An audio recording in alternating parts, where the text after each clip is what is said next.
It's the 1976 season, and the young artist Gilmore suits up for the Chicago Bulls, ready to take on the league. And they go off to win a crazy 5 games out of their first 20. In fact, they lost 13 games straight. Yet that same team ends the season with an above 500 record and makes the playoffs. Can this Chicago Bulls team nearly 50 years later do the same thing? Let's talk about it right after this.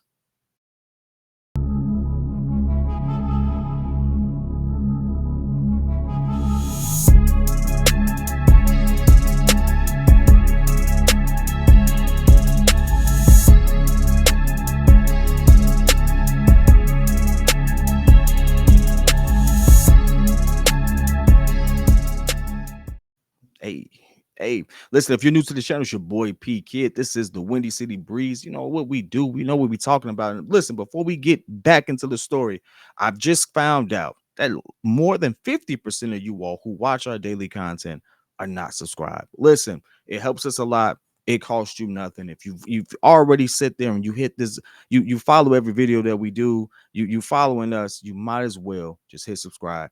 It helps us, helps YouTube, helps the algorithm. Go ahead and support, man. Listen, let's get back into the video though. Listen, that 1976 Bulls team had their ebbs and flows. In fact, they had one of the toughest, because if we lost 13 games in a row, we will be calling for coaches, players, everybody would have to go. Yet that team made some small tweaks. People got more comfortable in their role, and all of a sudden, we're now talking about them as a playoff team. Because, well, not now, but I mean, it happened, right? Well, this Chicago Bulls team has a very similar trajectory. Now, we didn't lose 13 in a row. Thank God we didn't lose 13 in a row. But we have a below 500 record. Interestingly enough, if we were able to actually make the playoffs, it would not be the first time in history that's happened, even in the modern era.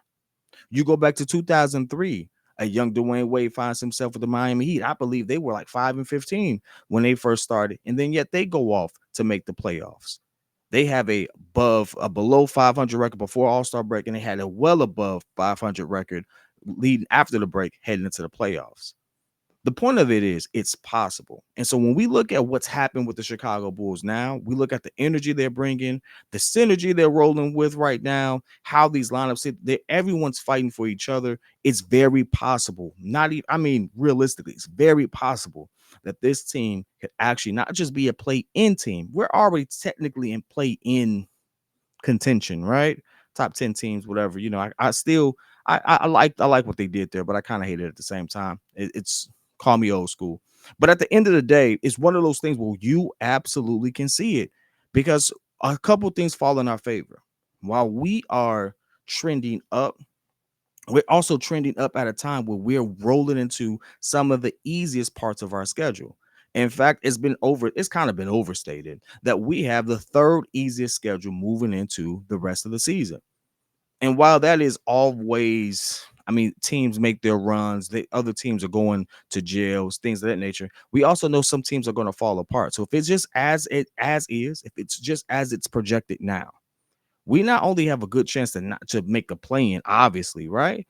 But we have a good chance to actually still be a top 6 team in the East, based off of everyone else's schedule and who they have to face and how we can kind of project them to actually, survive that as we go through. Now, here are some outliers. I want to sit there because there's going to be, we realize that there's some people fact checking every single thing we say, and we appreciate it. Listen, if we've gotten to the point where you get to do that and you make content based off of the things that we said, it means we're doing something right. So we appreciate that support, even if it comes off as hate. But imitations is the greatest form of flattery. We see you. With that being said, again, a lot of things can kind of change this. So we're just going based off of what it is today and what we kind of see and what we have that's somewhat tangible. You can't control what trades happen. Seriously, you can't.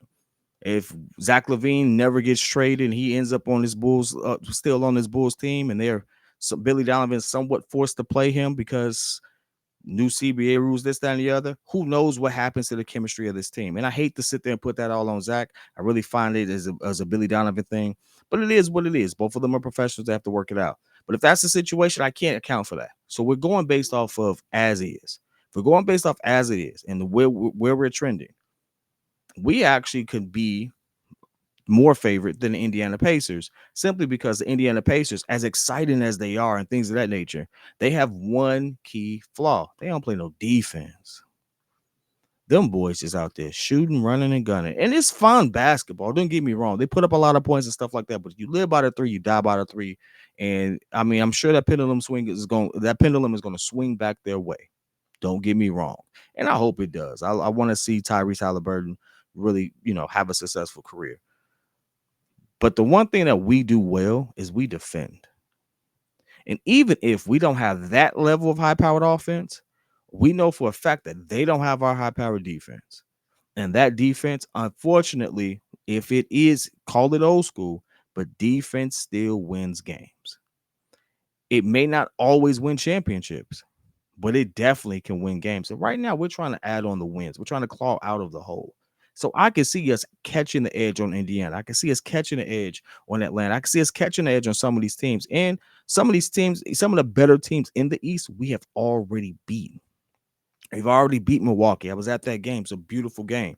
There was full-powered Milwaukee.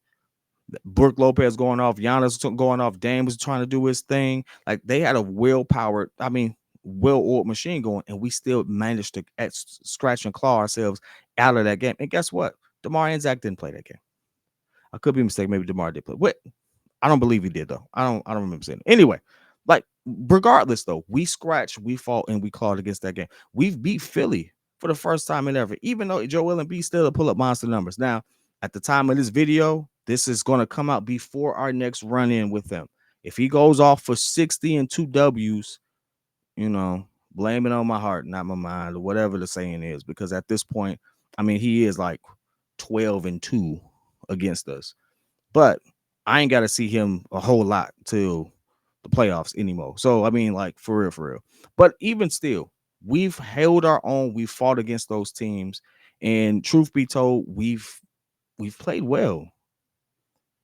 And we're starting to string these games together. This team is starting to know how to close out games. We're talking about the younger players here. They're starting to learn how to close out games together collectively. Alex Caruso, Kobe White is actually, leaps and bounds better right now. All of our young guys are starting to come along and actually develop at a high clip. So this is putting us in a situation where we can be a little more hopeful. It's not just pie in the sky. It's not just us out here being homers by saying, hey, we could be a playoff team. Our team is actually stringing together wins. They're actually looking better on the court, and we can actually see that development happening. And I guess it is addition by subtraction, but whatever the case is, we're Bulls fans before we're any individual player fans. We want to see a good product on the floor, and this collection has it going. But I want to hear your thoughts, man. I want to hear whether or not you think we'll be a playoff team. Can history repeat itself for us? Can we find ourselves in a situation like the 1976 Bulls, where they start out below 500 to end up in the playoffs? Like the 2003 Miami Heat or even the 2004 Golden State Warriors. I believe they did the same thing. Can history repeat itself for us? Can that happen for us? Let me know what you think, man. Whether it's love, whether it's hate, put it in the chat. I'll be in there with you. Till next time. Peace.